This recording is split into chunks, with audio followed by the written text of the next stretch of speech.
Assalamualaikum warahmatullahi wabarakatuh. Perkenalkan, nama saya Nazwa Halilatur Rahma.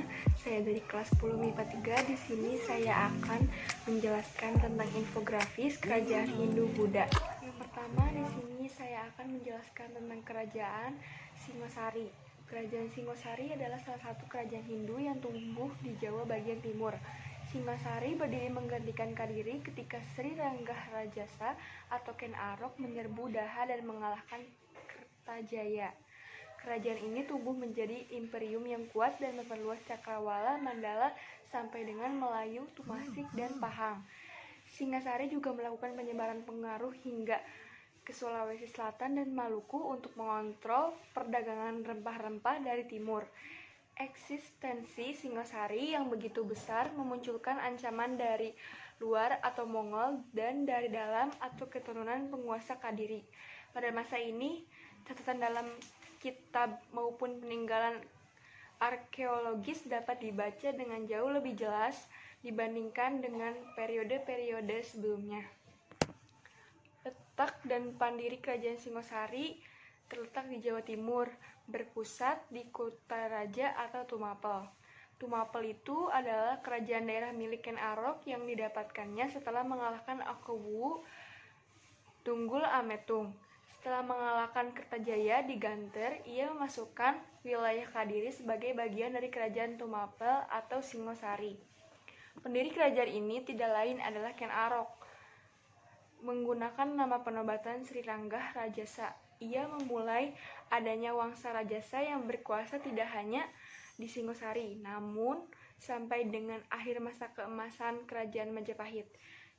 Singosari memiliki 5 raja, yaitu Ken Angrok, Anusapati, Tohjaya, Wisnuwardana, dan Kertanegara.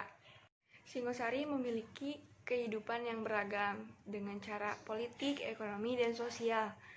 Selain itu, Singosari pun runtuh dengan adanya akibat serangan Jayakatwang, keturunan Raja Kadiri Kertajaya yang menguasai Gelang-Gelang pada tahun 1292 ketika Kertanegara sibuk memperluas pengaruhnya ke seluruh Dwi Panatara untuk menyaingi pengaruh dinasti Yuan.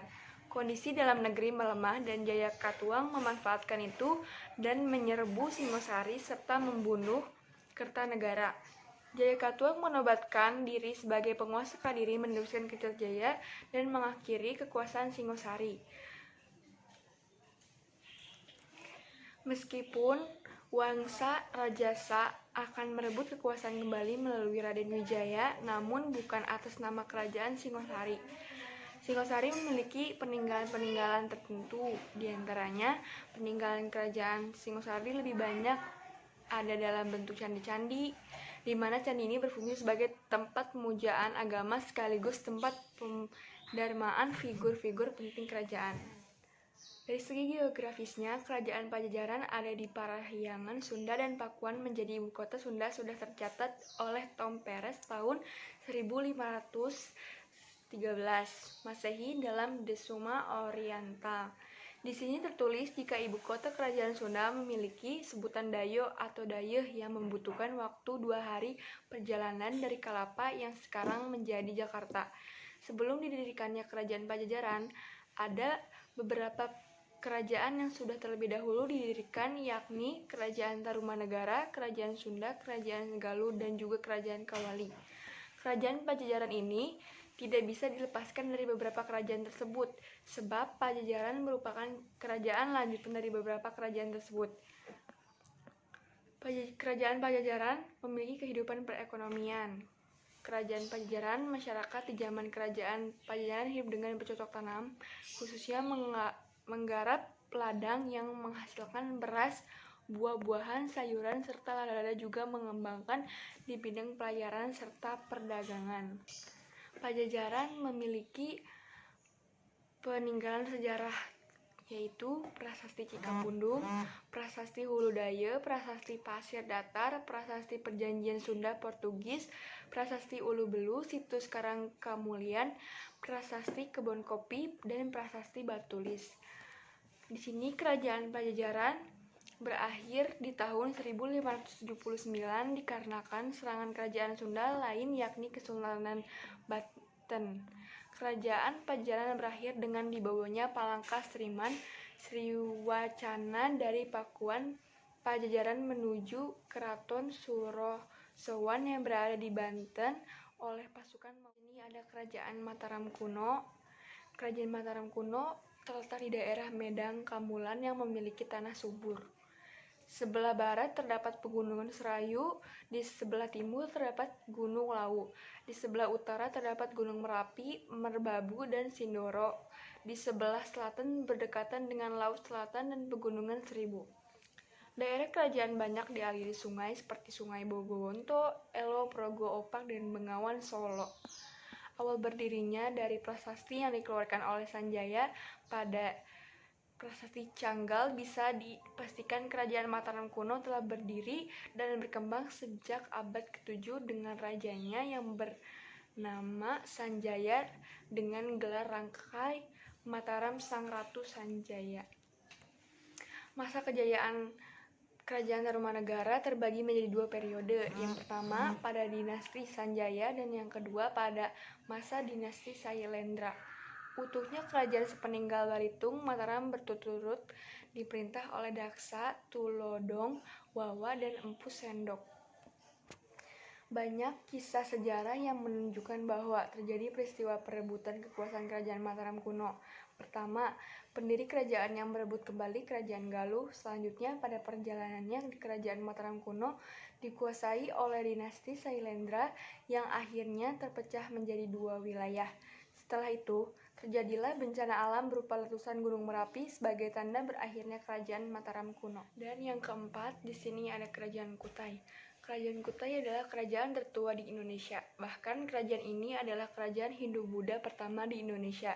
Kerajaan ini diperkirakan telah berdiri semenjak abad ke-5 Masehi atau kurang lebih 400 Masehi. Salah satu yang menjadi bukti bahwa kerajaan Kutai telah mengalami hubungan dengan India adalah ditemukannya yupa atau semacam batu yang tertuliskan bahasa Sangsekerta. Sangsekerta adalah bahasa Hindu asli yang menggunakan aksara Pallava. Aksara tersebut telah digunakan di tanah Hindu dari sekitar 400 Masehi. Melalui temuan itu, sejarawan dapat menyimpulkan bahwa kerajaan Kutai adalah kerajaan Hindu yang tertua di Indonesia.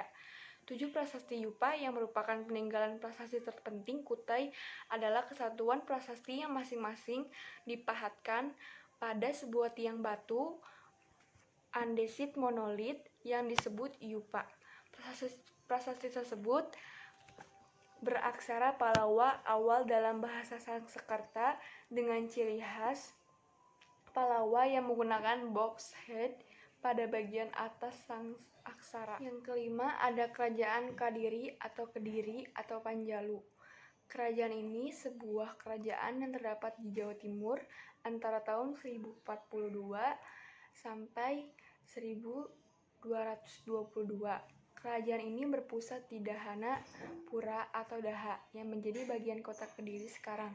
Sesungguhnya kota Daha sudah ada sebelum kerajaan Kadiri berdiri.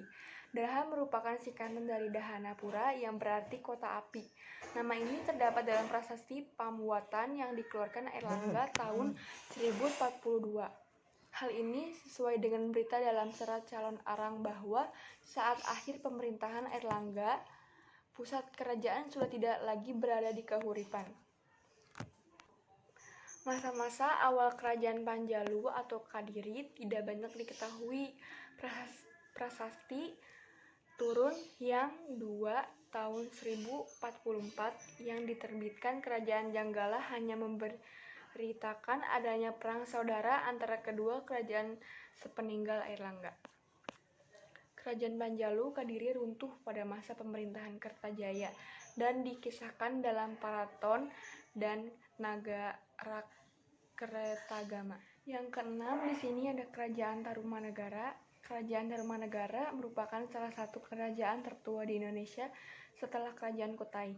Kerajaan ini diperkirakan berdiri pada abad 4 hingga 7 Masehi atau 358 Masehi berdasarkan naskah Wangsakerta. Kerajaan ini didirikan oleh Jayasingawarman yang datang dari India setelah kalah berperang di sana. Tarumanegara juga meninggalkan banyak peninggalan seperti halnya kerajaan lain. Namun yang menarik adalah kerajaan ini juga disebutkan dalam sumber sejarah negeri lain, yakni di Cina. Rasanya cukup pas kita memulai kisahnya dari pendirinya terlebih dahulu.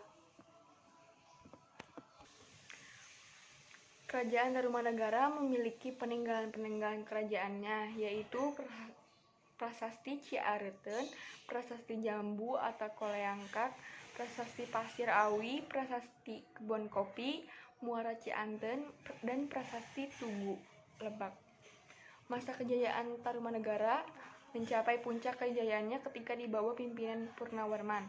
Pada masa pemerintahan Purnawarman, kekuasaan Tarumanegara diperluas dengan menaklukkan berbagai kerajaan-kerajaan yang berada di sekitarnya. Keruntuhan kerajaan Tarumanegara melalui sumber berita Cina dari dinasti Tang disebutkan bahwa setelah tahun 669, Ptolemyo tidak pernah mengirimkan utusannya lagi ke sana. Kemungkinan besar alasannya adalah karena Tarumanegara telah runtuh. Yang ketujuh di sini ada Kerajaan Kahuripan. Kerajaan Kahuripan menjadi kerajaan baru setelah runtuhnya Kerajaan Medang Kamulan pada tahun 1016 Masehi. Kekuasaan Wangsa Isyana terakhir berada di tangan Dharma Wangsa Teguh saat memerintah Kerajaan Medang Kamulan. Kekuasaan Wangsa Isyana terakhir berada di tangan Dharma Wangsa Teguh saat memerintah Kerajaan Medang Kamulan. Selama melaksanakan tampuk pemerintahan, Raja Airlangga memegang teguh prinsip Astobroto yang diajarkan oleh Empu Kanwa. 8 elemen dalam Astobroto ini adalah logo pemerintahan yang ditegakkan oleh Raja Airlangga, yang terdiri dari Ame Beging Bumi, Ame Beging Tirta, Ame Beging Bayu, Ame Beging Agni, Ame Beging Suryo, Ame Beging Dahono, Ame Beging Kartiko, dan Ame Beging Condro. Hal ini dilakukan karena Raja Airlangga sangat memperhatikan kemakmuran rakyatnya. Beberapa pembangunan infrastruktur yang dilakukan oleh Raja Airlangga untuk memudahkan rakyatnya menggelorakan roda perekonomiannya antara lain: yang pertama, membuat Sriwijaya Asrama pada tahun 1036 Masehi. Yang kedua, mendirikan tanggul di wilayah Waringin Sapta pada tahun 1037 Masehi untuk membendung luapan air dari Sungai Brantas.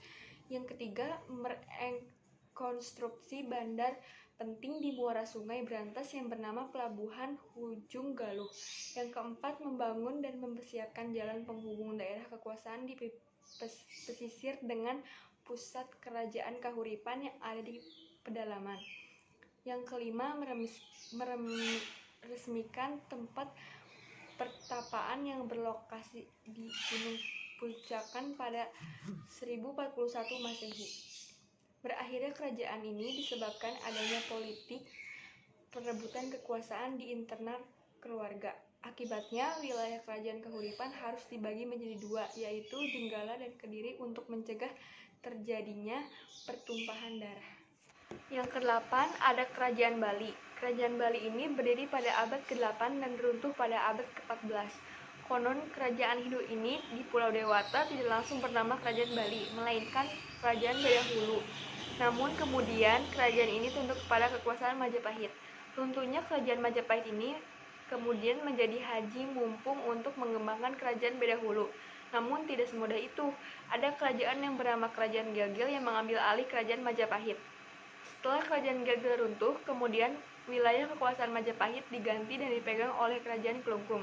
Tidak mudah juga untuk memimpin kerajaan Majapahit. Banyak masalah yang terjadi di kerajaan Klungkung hingga banyak wilayah yang melepaskan diri. Ada 8 kerajaan kecil yang terbentuk. Kerajaan-kerajaan tersebut dinamakan wilayah Suap Praja, hingga ada salah satu dari kerajaan kecil tersebut yang disebut Kerajaan Bali dengan Raja Sri Kesari Warmadewa. Mohon maaf bila masih banyak kesalahan. Sekian dari saya. Wassalamualaikum warahmatullahi wabarakatuh.